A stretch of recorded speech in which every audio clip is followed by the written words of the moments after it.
Have you ever been so desperate for change that you quietly told yourself, if this doesn't work, I don't know what else will?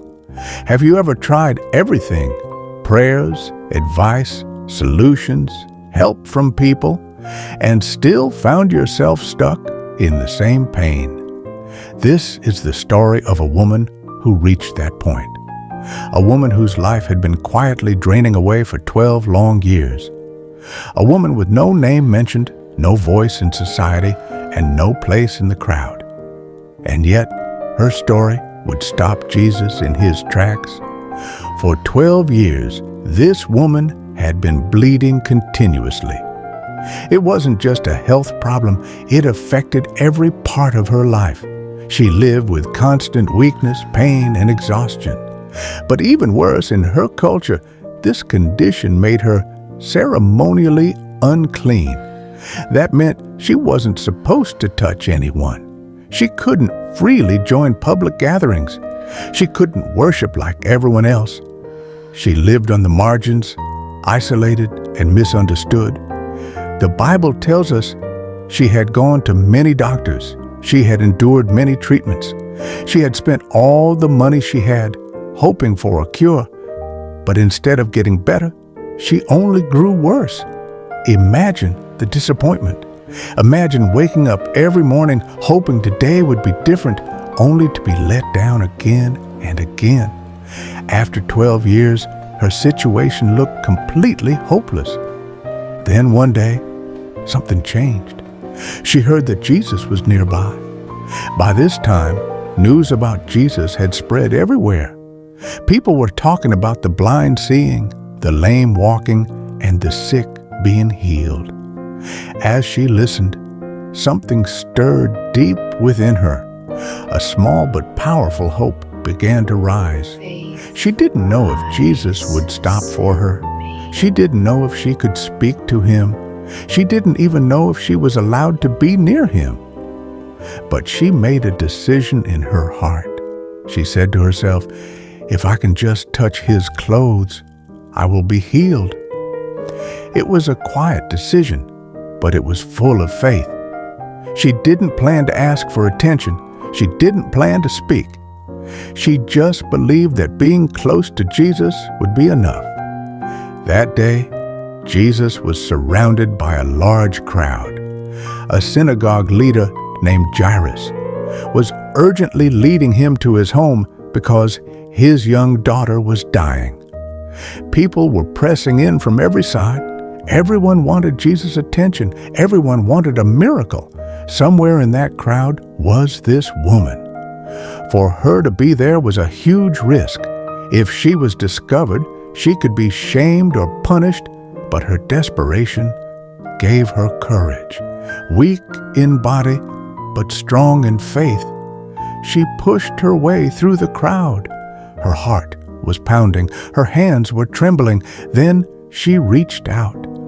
Her fingers touched the edge of Jesus' garment. Immediately, everything changed. The bleeding stopped. The pain disappeared.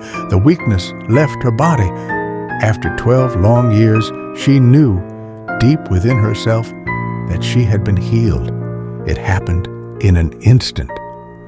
At that exact same moment, Jesus stopped walking. He turned around and asked, "Who touched me?" The disciples were confused. They looked at the crowd pressing in from all sides and said, "Master, people are crowding around you. How can you ask who touched you?" But Jesus knew this touch was different.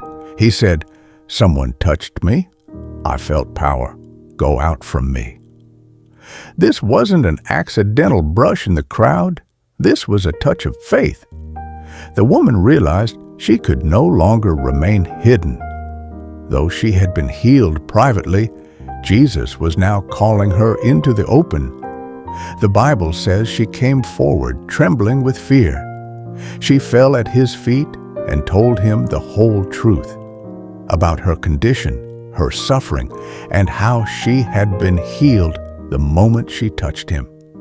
This was a vulnerable moment, but Jesus didn't rebuke her. He didn't shame her He didn't remind her of the rules she had broken. Instead, he looked at her with compassion and spoke words that healed more than her body. He said, "Daughter, your faith has made you well. Go in peace and be free from your suffering." That one word, daughter, meant everything. For years, she had been rejected by society, defined by her condition, pushed aside and overlooked. But Jesus gave her identity. He didn't just heal her physically. He restored her emotionally, socially, and spiritually. He gave her peace. He gave her dignity. He gave her a new beginning. This story speaks to anyone who has ever felt exhausted, forgotten, or desperate. It reminds us that faith doesn't need a stage. Sometimes it's just a quiet reach toward hope. It shows us that Jesus notices faith even when no one else does. And it tells us that your past pain does not disqualify you from God's power. For 12 years, this woman's story was defined by suffering. In one moment of faith, her story was rewritten.